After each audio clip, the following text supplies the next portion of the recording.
He crushed a classic video game and moved into a closet before emerging as one of the biggest artists of his generation. But Post Malone might eventually disappear to his own personal compound.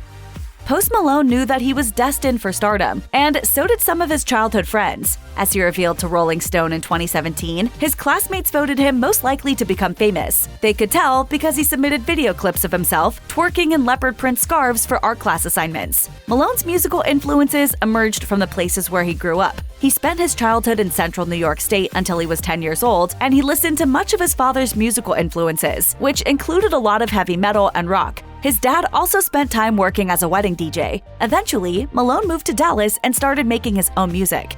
My dad was always playing music, not like playing music, but listening to music. And he put me on like everything, you know what I mean? So like Metallica from everything.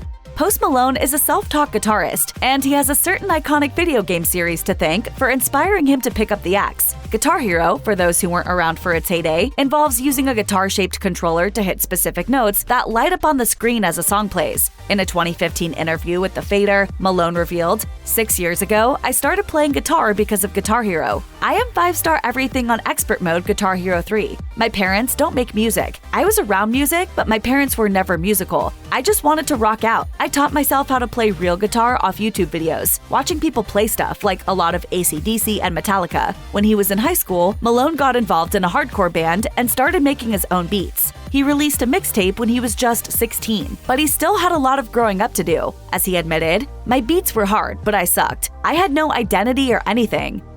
After graduating from high school, Post Malone attended a community college in Fort Worth, Texas, but he quickly dropped out. As he recounted to The Fader, "I wasn't getting anywhere in Texas at all. I went to school for 6 months and wasn't feeling the vibe." So Malone left behind his country roots and headed for the Hollywood Hills when he was just 18. He moved to Los Angeles with a childhood friend named Jason Probst, whose streams of online video gaming had garnered him minor fame at the time. Hoping that Hollywood's close proximity would rub off on him, Malone left a fast food job behind and set his sights on the big leagues. The struggles that he then endured served as the basis for his future lyrics. As he noted to GQ, things were so tough during that period that he was sleeping in a closet. Eventually, Malone met music producer FKI First, who helped shape his sound and led him to his first big break. That collaboration resulted in the hit track White Iverson.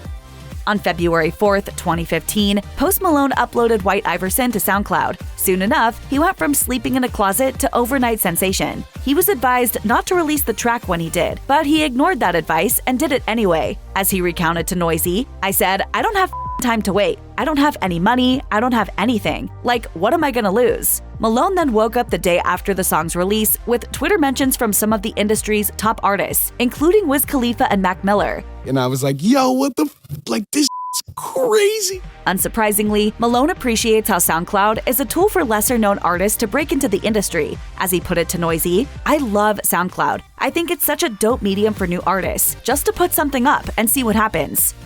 An artist's stage name says a lot about them as a person. So how did Post Malone, who was born Austin Richard Post, come up with his nom de rap? It was rumored that he was inspired by NBA legend Karl Malone, but the true story is actually a little bit different. As the musician revealed during a 2018 appearance on The Tonight Show, "I was like 14 and I had started getting into producing and rapping and singing over my own stuff. And I needed a name, you know, for my mixtape. So I ran my real name through a random rap name generator, and now I'm stuck with it." Well, it fits you perfectly. Thank you, sir. Thank you. Malone is at least in good company, as fellow rapper Donald Glover also got his stage name of Childish Gambino through similar means, as he opted for the services of a Wu-Tang name generator.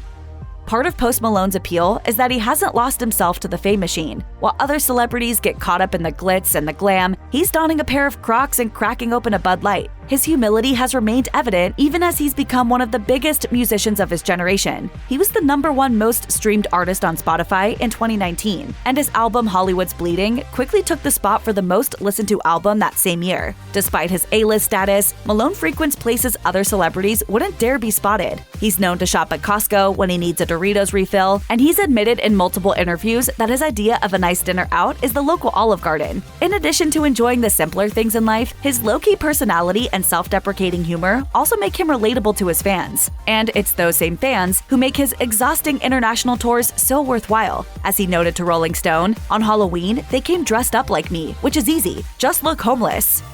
Post Malone exudes plenty of swagger, but he actually doesn't find himself all that attractive, and his famous face tattoos help him disguise his self-doubt. As he admitted to GQ in 2020, it does maybe come from a place of insecurity, to where I don't like how I look, so I'm going to put something cool on there so I can look at myself and say, "You look cool, kid," and have a modicum of self-confidence when it comes to my appearance. Malone got his first tattoo while working on his 2016 album Stoney alongside Justin Bieber. It's just like, you know what? Justin Bieber's got some tats. And I love you, but I know I'm way tougher than you. For that first tattoo, Malone ended up getting a Playboy bunny. Some of his other tats include a sword, Japanese waves, a ball and chain, and his infamous Always Tired script under his left and right eye. Fans might chalk up that phrase to lack of sleep, but it actually has nothing to do with insomnia. As the musician once explained, "I tried to do something that's relatively the same length of letters. I guess always is more letters than tired, but I was tired, so I didn't realize."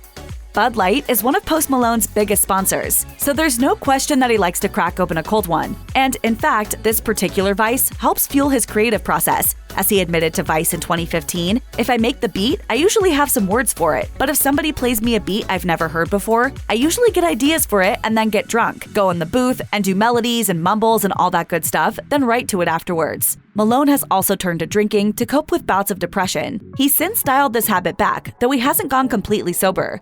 It was to a really rough point. While Malone used to turn to alcohol to get through the tougher times, he now uses it to celebrate. As he explained during a 2023 appearance on the Call Her Daddy podcast, "Now I drink for shows and because I'm happy. It's hard getting out there, and I get so shy and timid and so I just drink a little bit to, I guess, cope with that and be able to get my liquid courage, literally." Alcohol isn't the only vice affecting Post Malone's music, as his smoking habit has taken a toll on his vocal cords. He's admitted to going through as many as 80 cigarettes in a single day, but he also knows that he has to pump the brakes on this habit. When he was asked about it on the Full Send podcast, he admitted, "On a really terrible day, there's a very fine line between a terrible day and a good day."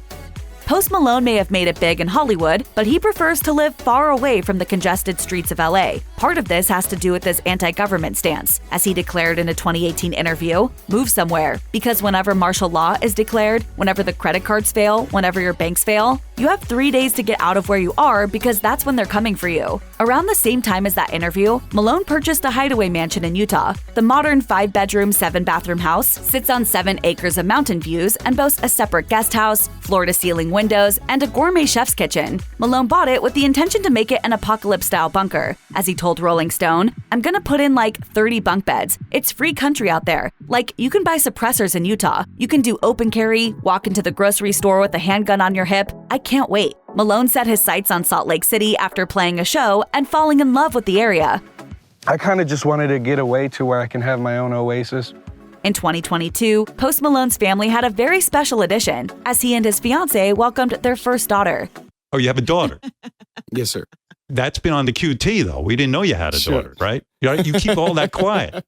Malone has never revealed the identity of his fiancée, though he has admitted that they got spontaneously engaged in Las Vegas. As he noted on the Call Her Daddy podcast, "We go upstairs and I'm off my rocker hammered. And I was like, 'Hey, you want to marry me?' I got a ring and all this stuff. And she said, 'No.' She's like, 'Ask me tomorrow.' And I was like, 'All right.' And then I did. And I was sober. And it was nice." Malone always dreamed of having a family, and things fell into place after he met his girlfriend. As he gushed on Call Her Daddy, "I could tell, her heart is so massive. I've always wanted kids and a big family, and I could tell she was going to be a really good mama."